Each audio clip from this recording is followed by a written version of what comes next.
विजय विहार में मौजूद है। पहले मैं आपको बता दूं कि इंग्लैंड की राजधानी लंदन है, अमेरिका की राजधानी न्यूयॉर्क है, पेरिस फ्रांस की राजधानी पेरिस है, और अब हम भारत की राजधानी दिल्ली में खड़े हैं। भारत की राजधानी दिल्ली में भी हम खड़े हैं विजय विहार नाम के क्षेत्र में, जिसके 50-40 फुटर रोड से थोड़ा आगे आके हम 30 फुटर रोड के एक गली नंबर 5 पे बी ब्लॉक पे खड़े हैं। ये हम भारत की राजधानी दिल्ली में खड़े हैं। आप ये गली देखिए, मैं कैमरामैन साहब से गुजारिश करूंगा कि गली दिखाएं पूरी। आप देखिए ये गली पूरी देखिए, ये देश की राजधानी की गली है। देश, ये कहीं किसी गांव की नहीं है। हम कहीं बिहार में, मध्य प्रदेश में या केरल के जंगलों में नहीं आए हुए हैं। हम देश की राजधानी, भारत की राजधानी दिल्ली में मौजूद है। चेयरमैन साहब, इस गली के बारे में बताइए। सर, ये गली है हमारी बी ब्लॉक में है, गली नंबर 5 है, और इसको कम से कम भी 10-15 साल हो गए बने हुए। अभी तक ना इसमें कोई सफाई, ना कोई सफाई है, और ना ही कोई इसमें रोड बनाया हुआ है। ये ऐसी खस्ता हालत है कि यहाँ निकलना भी दुश्वार होता है, यहाँ कोई निकल नहीं सकता पैदल आदमी। इतना हालत खराब है कि यहाँ एकदम कीचड़ होता था, मच्छर और कीड़े को इतना होता है कि यहाँ पे निकलने में बड़ी बंद कर रखी है बिल्कुल ये।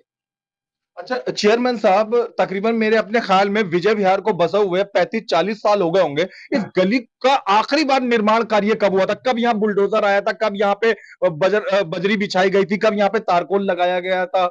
ये पहले मेरे ख्याल 15 साल पहले ये बनाई हुई थी। अच्छा, हाँ जी, जब ये कुलवंत राणा जी थे उस टाइम भी बनी हुई थी। उसके बाद में फिर ये कोई अब तो इस गली को देख के लग रहा 15-16 साल से यहाँ पे कोई सफाई कर्मचारी को छोड़ दो, सरकार का कोई छोटे से छोटा कर्मचारी भी इस गली में नहीं आया। कोई नहीं आता, वापिस चले जाते। अब ये कुलवंत राणा जी का दोबारा से मतलब आवागमन हुआ है, तो हमारा अनुरोध है कुलवंत राणा जी से कि इस गली का उद्धार किया जाए, और हमारी हाथ जोड़ के विनती है आपसे कि इसका जो है सुधार किया जाए और सफाई वाला भेजा जाए। इनके आगे कब से रह रहे हैं आप इस इलाके में? यहाँ पर साहब हमें कम से कम वही 25-30 साल। इस गली की दुर्दशा आप कब से देख रहे हैं? हम तो आए ऐसी, जब कभी विजय विहार में बनने का नंबर आता है तो आता है कि ये छोटी गली है, इसमें बिल्डर जन आएगा, हाथ से बनवाएंगे, और सब बना के चले जाते हैं, और ये हाथ से आज तक बनी ही नहीं। छोटे बच्चे जो स्कूल जाने वाले, महिलाएं जो कामकाजी हैं, अगर इस गली से जाए तो कैसी स्थिति है? मैं आज यहाँ से निकलता हूँ, हर बार पैर कुछ न कुछ गड़बड़ हो जाती है। निकलते पैर पत्थर पड़ा है, फिसल जाता है पैर। कहीं ऐसी रास्ता नहीं हो निकल जाए, पक्का न हो तो कम से कम सफाई तो हो जाए। इन सज्जन को देना कम से कम सफाई हो। आप वर्तमान विधायक से या फिर दिल्ली सरकार से या सीपीडब्ल्यू, पीडब्ल्यूडी, दूसरी जो भी डिपार्टमेंट हो? हाँ, कुलवंत जी से हम कुलवंत जी से कोशिश करवाना चाहते हैं कि जल्द से जल्द इस गली का उद्धार हो, रोड बन जाए, अच्छी तरह से बन जाए, आने जाने के लिए सुविधा हो जाए, जो नहीं परेशानी होती है। लाइट भी नहीं है इसमें, लाइट भी नहीं है, लाइट भी नहीं है। हाजी बगर्जी जी मौके की समस्या पे प्रकाश डालिए। जी सर, इसमें लाइट भी नहीं है। लाइट का बड़ा बड़ी दुख भरी कहानी है। इसमें बच्चे भी नहीं निकल सकते हैं, और ना ही इसमें कोई बारिश होती है तो यहाँ पे क्या हाल होता है? अरे बहुत बुरा हाल होता है। यहाँ तो मतलब कोई निकल नहीं सकता, पानी बह जाता है, कीचड़ हो जाता है, इसमें कोई मतलब निकल नहीं सकता, बंद कर रखा है। इस तरीके के छोटे पक्षियों के डूबने तक की नौबत आ जाती है क्या? ऐसा हाल हो जाता है, ये डूब जाते हैं। परेशानी हो रहे इधर वाली बड़ी जो प्लॉट है इकबार बाजार के, इनका पानी का निकासी इसी गली में, और निकलने का पानी का कोई रास्ता नहीं है। और ये देखो, ये सारा छत का पानी, ये सारा छत का पानी, ये बिल्डिंग है, इसका सारा छत का पानी बाहर बढ़ जाता है। बाहर वाले बड़े लोग सुन के कनेक्शन नहीं है, मतलब ऐसे छोड़ रहा है। ऐसे ही है, इसका कनेक्शन कम से कम सीवर लाइन जो पड़ी है उसमें चला जाए पानी, तो कम से कम पानी बाहर तो ना निकले। तो ये बाहर वाले भी सुन के राजी नहीं। एक समस्या नहीं, यहाँ पर समस्या ही है। इस मसले पे क्या कहना चाहते हैं भंवर सिंह जी, चेयरमैन साहब? जी, हम इसको बनवाना चाहते हैं, और हमारा अनुरोध है कि हमारे इस गली को जो हमारा सुधार किया जाए। हम इस समय राष्ट्रीय मजदूर एकता पार्टी के दिल्ली प्रदेश चेयरमैन भंवर सिंह जी के पास में मौजूद है। मैं भंवर सिंह जी के बारे में बता दूं कि कहीं के भी मजदूरों, किसी भी सरकारी विभाग या प्राइवेट विभाग, चाहे रेलवे के हों, चाहे डीटीसी के हों, चाहे सीपीडब्ल्यूडी के हों, चाहे डीडीए के हों, चाहे डूसिप के हों, चाहे सड़क से जुड़े हुए हों या आसमान में काम करने वाले हों, हर प्रकार के मजदूरों, हर प्रकार के कर्मचारियों की ये आवाज उठाते हैं। ये लोकसभा का चुनाव का फॉर्म भी भर चुके हैं। ये सामने आप देख रहे हैं मेरे हाथों में, इनका लोकसभा का जो फॉर्म है वो भी है। तो किसी कारणवश टेक्निकल प्रॉब्लम आ गई थी तो इनका फॉर्म कंप्लीट नहीं हो पाया, पर उस बारे में हम बाद में बात करेंगे। आज भंवर सिंह जी, चेयरमैन भंवर सिंह जी आवाज उठा रहा है डीटीसी के कर्मचारियों के लिए। आज ये बुलंद कर रहे हैं नारा डीटीसी के ड्राइवरों के लिए।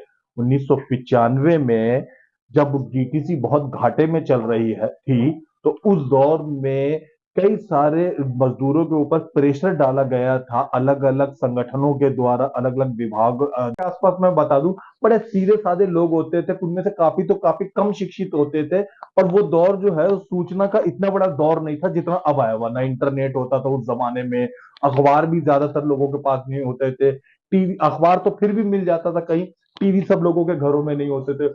उस दौर में बीटीसी इतने घाटे में थी कि लोगों को सैलरी, वेतन महीने का नहीं दे पा रही थी, पक्के कर्मचारियों को। उस समय अफरा तफरी, गरीबी का दौर था। हर कोई कोई भी शर्त मनवा के तनख्वाह के लिए पता नहीं बरगला रहा था ड्राइवर लोगों को। क्या हुआ और अभी तक क्या जारी है, इसी अन्याय के खिलाफ और उनके लोगों की आवाज के लिए हम चेयरमैन साहब के पास मौजूद हैं। पवन सिंह जी, बताइए बीटीसी के ड्राइवरों के साथ क्या अत्याचार हुआ था, क्या चल रहा है, क्या पेंशन का मामला दर्शकों को बताएं। सर, उस टाइम का दौर ऐसा था कि तनख्वाह बहुत कम थी और डीटीसी को खत्म कर दिया था सन 95 में। बिल्कुल एकदम सारे डिपो में, किसी में 4 गाड़ियां, किसी में 5 गाड़ी, किसी में 6 गाड़ियां रह गई थी। बैठ जाना और शाम को अपने घर आ जाना। 3-3, 4-4 महीने तक तनख्वाह नहीं देना। कहाँ से आदमी, गरीब आदमी कहाँ से पालन करेगा, अपने बच्चों का पालन पोषण कैसे करेगा। डिपुओं में बसें नहीं खड़ी होती थी उस जमाने में। खड़ी जब जब थी, बसें होती नहीं थी, बसें सारी बसें खत्म हो गई थी। आज 17 500 300 200 150 बसें खड़ी होती, 50 बसें खड़ी होती है। उस जमाने में, उस टाइम जब बसें सारी खराब हो गई थी, खत्म हो गई थी, स्क्रैप हो गई थी। 2-2 4-4 गाड़ियां बची थी। उसके बाद जो मतलब सरकार ने गाड़ियां, नई गाड़ियां खरीदी नहीं और डीटीसी को बिल्कुल एकदम खड्डे में बैठा दिया। 1995 94 93 के उस दौर में तब तो ड्राइवर लोगों को बड़ी परेशानी का सामना आर्थिक रूप से करना जी, परेशानी उस टाइम से तनख्वाही कितनी होती थी, 200 300 300 400 500 500 मिलते थे। और 500 रुपए भी घर गृहस्थी चलाने के लिए चाहिए होते थे उस जमाने में। तो बेचारे बड़े गरीबी के दौर से गुजर। अब गरीबी के दौर में 3-3 महीने 4 महीने तनख्वाह नहीं मिलेगी तो चीज कागजों पे दस्तखत करवा सकता था गरीबी के दौर में। अब कंडक्टर ड्राइवर जो है इतने शिक्षित नहीं होते। कंडक्टर 10वीं पास होता है, ड्राइवर भी 8वीं 10वीं होते थे उस टाइम की जो है, मतलब इतना शिक्षित नहीं होते थे, उनको पता नहीं होता था। इंटरनेट का दौर उस जमाने में, वो उस टाइम कुछ नहीं था, उस टाइम कुछ भी नहीं था, उनको नहीं पता होता था भाई क्या हो रहा है, कैसे करना है, कैसे करना है।